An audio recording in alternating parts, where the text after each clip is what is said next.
നിലമ്പൂർ ഉപതെരഞ്ഞെടുപ്പിൽ ബി.ജെ.പി. സ്ഥാനാർത്ഥിയായി മത്സരിക്കുന്ന അഡ്വക്കേറ്റ് മോഹൻ ജോർജിന് കേരള കോൺഗ്രസ് പാർട്ടിയുമായി ശ്രീ മോഹൻ ജോർജിന് യാതൊരു ബന്ധവുമില്ല എന്ന് ജോസഫ് ഗ്രൂപ്പ്. ബി.ജെ.പി. സ്ഥാനാർത്ഥിയായി അഡ്വക്കേറ്റ് മോഹൻ ജോർജ് ഇന്ന് ബി.ജെ.പി. സംസ്ഥാന നേതൃത്വം പ്രഖ്യാപിച്ചു. ശ്രീ മോഹൻ ജോർജ് അവകാശവാദം ഉന്നയിച്ചത് കേരള കോൺഗ്രസിൻ്റെ സംസ്ഥാന നേതാവ് എന്നുള്ളതാണ്. യാഥാർത്ഥ്യത്തിന് ഒട്ടും നിരക്കുന്നതല്ല. അത് തികച്ചും അപലപനീയമായ ഒരു പ്രസ്താവനയാണ്. കേരള കോൺഗ്രസിനെ അപകീർത്തിപ്പെടുത്താൻ നടത്തിയൊരു പ്രസ്താവനയാണ്. കേരള കോൺഗ്രസ് പാർട്ടിയുമായി ശ്രീ മോഹൻ ജോർജിന് യാതൊരു ബന്ധവുമില്ല. പാർട്ടിയുടെ chairman Shri P.J. Joseph sir നയിക്കുന്ന കേരള കോൺഗ്രസ് ആ പാർട്ടിയിൽ പ്രവർത്തിച്ച യാതൊരു പാരമ്പര്യവും ശ്രീ മോഹൻ ജോർജിനില്ല. മോഹൻ ജോർജ് രാഷ്ട്രീയ പ്രവർത്തനം തുടങ്ങിയത് KC-യിൽ ശ്രീ മാണി സാർ നേതൃത്വം കൊടുക്കുന്ന പാർട്ടിയിലും അതിൽ അദ്ദേഹം ചെയ്ത പാർട്ടി വിരുദ്ധ പ്രവർത്തനങ്ങളിൽ നിന്ന് അദ്ദേഹത്തെ പുറത്താക്കുകയും അതിനുശേഷം കേരള കോൺഗ്രസ് പിള്ള ഗ്രൂപ്പിൽ ചേരുകയും ചെയ്തു. പിള്ള ഗ്രൂപ്പിൽ 14 വർഷത്തെ പ്രവർത്തനം നടത്തി പിള്ള ഗ്രൂപ്പും അദ്ദേഹത്തെ പാർട്ടിയിൽ നിന്ന് പുറത്താക്കുകയാണ് ഉണ്ടായത്. പിള്ള ഗ്രൂപ്പ് കേരള കോൺഗ്രസിൽ അദ്ദേഹം സംസ്ഥാന സെക്രട്ടറി സ്ഥാനമായിരുന്നു. ആ ഒരു ഭാരവാഹിത്വമാണ് കേരള കോൺഗ്രസിൽ ആ സംവിധാനത്തിൽ അദ്ദേഹം വഹിച്ചിരുന്നത്. അതിനുശേഷം 2020 പാർട്ടിയുടെ നേതാവ് ശ്രീ ഫ്രാൻസിസ് ജോർജ് ജനാധിപത്യ കേരള കോൺഗ്രസ് പിരിച്ചുവിട്ട് ശ്രീ P.J. ജോസഫ് നയിക്കുന്ന കേരള കോൺഗ്രസിൽ ചേർന്നപ്പോൾ ഇദ്ദേഹം ആ കാലത്ത് ഫ്രാൻസിസ് ജോർജിൻ്റെ ജനാധിപത്യ കേരള കോൺഗ്രസിൽ ആയിരുന്ന സ്ഥിതിയിൽ P.J. ജോസഫുമായുള്ള കേരള കോൺഗ്രസിൽ ലയിച്ച സാഹചര്യത്തിൽ അദ്ദേഹം കേരള കോൺഗ്രസ് പാർട്ടിയോട് ചേർന്ന് പ്രവർത്തിച്ചു. ആ സമയത്ത് അദ്ദേഹത്തിന് പാർട്ടിയിൽ ചില സ്ഥാനമാനങ്ങൾ ധാരണയുടെ അടിസ്ഥാനത്തിൽ കൊടുത്തിരുന്നു. വീണ്ടും 2023 കേരള കോൺഗ്രസ് പാർട്ടി സംസ്ഥാന തലത്തിൽ മെമ്പർഷിപ്പ് വിതരണം ചെയ്ത് നടത്തിയ സംസ്ഥാന ഇലക്ഷനിൽ അദ്ദേഹത്തിന് പ്രവർത്തനമായി പാർട്ടിയോട് ചേർന്ന് പ്രവർത്തിക്കാത്ത സാഹചര്യത്തിൽ യാതൊരു സ്ഥാനമാനങ്ങളും ലഭിച്ചിരുന്നില്ല. അദ്ദേഹം തെരഞ്ഞെടുപ്പിൽ വൈസ് പ്രസിഡന്റ് സ്ഥാനം വേണമെന്ന ആവശ്യം ഉന്നയിച്ചിരുന്നുവെങ്കിലും പാർട്ടി അത് നിരാകരിക്കുകയുണ്ടായത്. കാരണം അദ്ദേഹം ഒഫീഷ്യലായി മെമ്പർഷിപ്പ് സ്വീകരിക്കുകയോ മെമ്പർഷിപ്പ് പുതുക്കുകയോ ചെയ്യാൻ തയ്യാറായിരുന്നില്ല. ആ കാരണത്താൽ തന്നെ പാർട്ടിയുടെ യാതൊരു ഭാരവാഹിത്വത്തിലും അദ്ദേഹത്തെ ഉൾപ്പെടുത്തിയിരുന്നില്ല.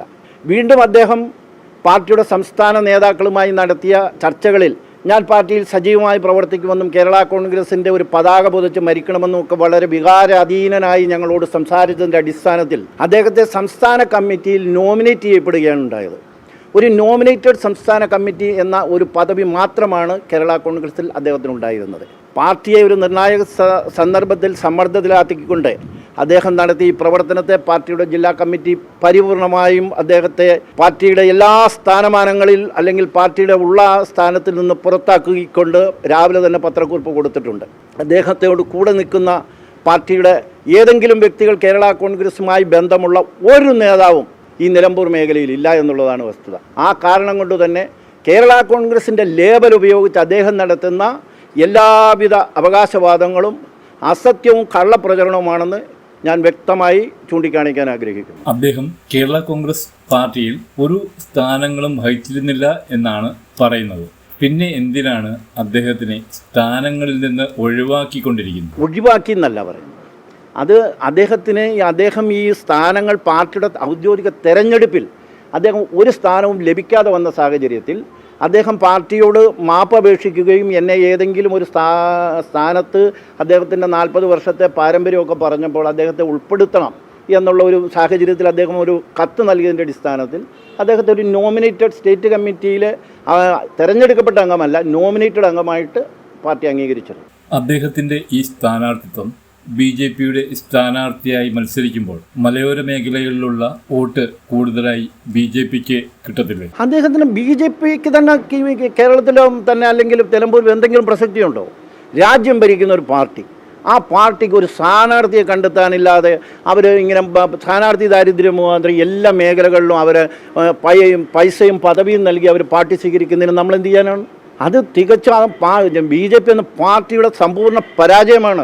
പക്ഷേ അദ്ദേഹത്തിന്റെ സ്ഥാനാർത്ഥി പ്രഖ്യാപനം നടത്തിയപ്പോൾ അദ്ദേഹം കേരള കോൺഗ്രസ്സുകാരനാണ്, നാളെ ബി.ജെ.പിയിലേക്ക് ചേരുന്നു എന്ന കാര്യമാണ് പറഞ്ഞത്.